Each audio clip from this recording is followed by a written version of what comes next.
Saudara-saudari, Bapak dan Ibu, rekan-rekan muda, anak-anak semuanya, Shalom Alaikum.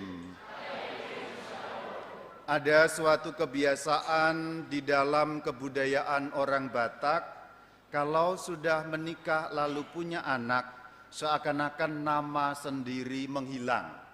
Contoh, ada bapak, sebut saja namanya Alex, mohon maaf untuk kesamaan nama, ini fiktif belaka. Bapak itu punya anak yang pertama, namanya adalah sebut saja Boni. Orang tidak akan panggil lagi Pak Alex, tapi akan menyebut dengan Pak Boni. Itulah kebiasaan orang Sumatera Utara. Demikian juga istri dari Pak Alex, sebut saja Bu Marta. Mohon maaf kalau ada yang namanya sama, ini cuma fiktif. Dia tidak akan disebut lagi Bu Marta, tapi siapa? Ibu Boni. Nanti ketika menjadi kakek dan nenek, ada cucu yang pertama dipanggil dengan nama cucu yang pertama. Itulah kebiasaan orang Batak, dipanggil menurut nama anaknya, terutama anak yang pertama. Rupa-rupanya kalau kita perhatikan Injil hari ini, ternyata kebiasaan itu juga ada di dalam Injil Yohanes yang kita dengar sebagai firman yang ketiga. Kita semua tahu bundanya Tuhan Yesus bernama siapa? Maria. Tetapi di dalam Injil tadi tidak ada satupun kata Maria. Tapi diulang beberapa kali, paling tidak 3 kali, Ibu Yesus, Ibu Yesus, Ibu Yesus. Tidak ada nama Maria, tapi kemudian digantikan dengan Ibu Yesus. Apakah Yesus orang Batak? Pasti bukan ya. Apakah Bunda Maria orang Batak? Pasti bukan. Berarti ini meskipun disebut sebagai Ibu Yesus, tetapi ini maknanya berbeda. Kira-kira apa ya maknanya? Kalau kemudian kita menggali Alkitab dan menafsirkannya, ayat-ayat hari ini mengenai perkawinan di Kana dan mukjizat air menjadi anggur sangat kaya tentang makna-makna. Contohnya bahkan kata-kata mereka kehabisan anggur, contohnya itu kalau ditafsirkan panjang lebar. Apa artinya mereka? Siapa mereka? Apa artinya kehabisan? Apa artinya anggur? Masing-masing punya arti dan punya makna. Memang maknanya apa, Pastor? Anggur itu tahun depan baru kujelaskan. Apa artinya kehabisan, Rama? Tahun depan juga baru kujelaskan. Apa maknanya kehabisan anggur? 2 tahun lagi baru kujelaskan. Sekarang aku mau menjelaskan Ibu Yesus. Saudara-saudariku semuanya. Betapapun Bunda Maria tokoh yang sangat penting, tokoh yang sangat suci, bahkan dikatakan dikandung tanpa dosa asal, tetapi sepenting-pentingnya Bunda Maria tidak pernah lebih penting dari junjungan kita Yesus Kristus. Dalam arti bagaimana? Pentingnya Bunda Maria selalu dalam kaitannya dengan Yesus Kristus Tuhan kita.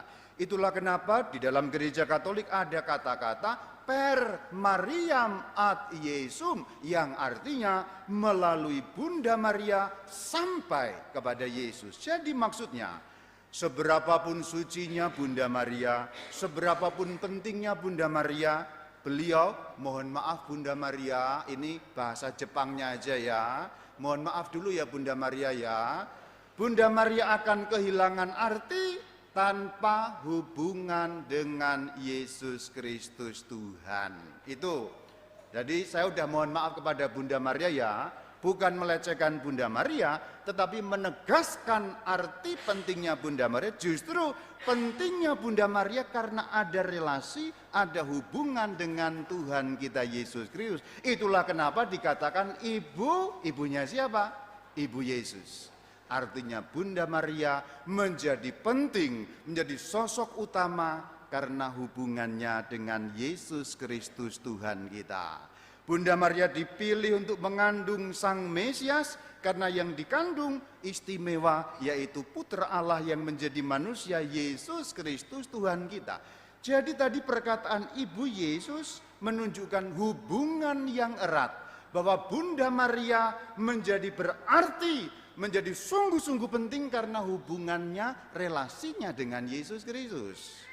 Demikian pula yang lain tadi di dalam Injil hari ini, tidak ada satupun nama tadi. Kalau diperhatikan, tidak ada satupun nama yang muncul dalam bacaan tadi. Namanya Bunda Maria tidak muncul. Namanya murid-murid juga tidak muncul, padahal biasanya paling kurang disebut 3 murid utama, paling kurang. Petrus, Yohanes, Yakobus, biasanya begitu. Tetapi tadi tidak disebutkan nama-nama itu, dikatakan murid-murid Yesus ada di sana, juga diundang. Ibu Yesus ada di sana. Jadi tadi itu satu-satunya nama yang muncul dalam bacaan hanya namanya siapa? Namanya Tuhan Yesus. Jadi maksudnya apa? Maksudnya semua orang yang terlibat di sana, murid-muridnya hanya punya arti kalau ada hubungan dengan Tuhan Yesus. Bunda Maria hanya punya arti dan makna kalau ada hubungan dengan Tuhan Yesus. Yang lain-lain juga, yang punya hajat, yang menikah, memangnya ada namanya gitu? Ada enggak tadi disebutkan yang mengundang siapa? Narto dan Narti? Bukan, enggak ada namanya. Yang mencedok, pemimpin pesta, ada namanya gitu? Tidak ada namanya. Semua tidak ada nama, hanya satu nama Yesus. Itu artinya apa? Semua orang yang terlibat kehilangan arti kalau tidak ada hubungan sambungnya relasi dengan Yesus Kristus Tuhan. Demikian pula kita yang mendengarkan Injil hari ini. Hidup kita kehilangan makna, hidup kita kehilangan arti, tidak punya nilai penting kalau kita tidak punya cantolan, kalau kita tidak punya relasi, kalau kita tidak punya hubungan dengan Yesus Kristus Tuhan kita. Saudara-saudariku, di dunia ini kita atributnya banyak. Ada yang atributnya sebagai guru, sebagai polisi, sebagai jaksa, sebagai pastor, sebagai ketua lingkungan, ketua stasi, apapun macam-macam peran atribut kita. Tetapi itu berhenti kalau suatu waktu habis atau expired masanya. Contoh, kamu jadi pastor paroki, maaf ini cuma contoh belaka ya. Gaya mentang-mentang jadi pastor paroki, 3 tahun ke depan juga dipecat, selesai, atributnya hilang, kira-kira begitu. Kamu jadi direktur, memang kalau direktur nggak pakai tua, pakai. Begitu udah ingatannya lupa-lupa, ya sudah diganti orang lain, kira-kira begitu. Atribut-atributmu, apapun hebatmu, apapun dahsyat, bukan tidak penting, semua penting. Tetapi ada waktu expired dan masanya berhenti. Tapi ada satu yang tak pernah berhenti, bahkan bertahan sampai pada hidup yang kekal, yaitu atribut yang berhubungan dengan Yesus Kristus Tuhan kita. Ibu Yesus, pada saat Yesus masih kecil, Ibu Yesus bukan? Ibu Yesus. Yesus remaja, Ibu Yesus bukan? Ibu Yesus. Yesus dewasa, Ibu Yesus bukan? Ibu Yesus. Yesus mengajar keliling kemana-mana menjadi orang penting, viral kalau bahasa sekarang. Ibu Yesus bukan?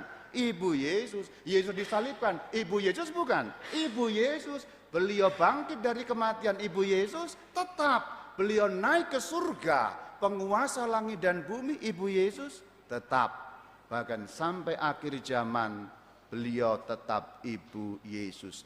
Justru karena kaitan yang erat. Jadi bahasa gampangnya, makna hidup kita kalau hanya mengandalkan atribut-atribut yang duniawi, ada expirednya, kadaluarsa. Betapapun pentingnya atribut itu, kalau tidak punya kaitan dengan Yesus Kristus Tuhan, betapapun hebatnya, suksesnya, berhasilnya kamu, tidak akan punya makna kalau tidak ada kaitan dengan Yesus Kristus. Sebab apa? Sebab hanya kaitan dengan Yesus Kristus, satu, bertahan sampai pada kesudahannya, akan nyambung sampai hidup kekal, tidak berhenti meskipun kita sudah mati. Nomor 2, arti, makna, definisi kita sangat tergantung pada Yesus. Contoh, Rama Bayu, pastor paroki, 3 tahun kemudian ya nanti ya tunggu aja 2024 27, nggak usah nunggu 2027 deh, mungkin 2026 juga udah dipecat, berhenti. Vikjen, Romo Hilman, ya kan, 10 tahun, Vikjen, kumisnya mantap. Wah, maaf loh ini saya nggak lagi ngomongin, iya sekarang ya berhenti, sekarang berhenti, bukan berarti apa gimana ya, ada masanya gitu loh, kira-kira gitu, maksudnya nangkep ya, kira-kira, bukan kok ngomongin Romo Hilman, jangan bilang-bilang Romo Hilman, awas loh ya, jangan diam-diam aja loh ya, ini cuma contoh, Vikjen 10 tahun hebat mendampingi uskup, ya berhenti, ini cuma contoh, itu bukan atribut penting apapun kita. Rama Bayu, pastor, ya penting tapi nggak penting-penting amat juga, ada pastor lain yang bisa menggantikan, kira-kira kan begitu, tapi kalau saya contoh, atribut saya adalah pelayan Yesus sampai hidup kekal. Bayu pelayan Yesus tidak berhenti. Kalau cuma pastor paroki apa berhenti semua. Tapi aku sebagai pelayan Yesus, definisi hidupku tergantung pada hubunganku dengan Tuhan Yesus. Maka pesannya apa? Wahai saudara-saudari yang mulai kehilangan relasi dengan Tuhan Yesus, dibangun kembali, sebab hidupmu akan kehilangan arti kalau tidak ada hubungan dengan Tuhan Yesus. Shalom alaikum.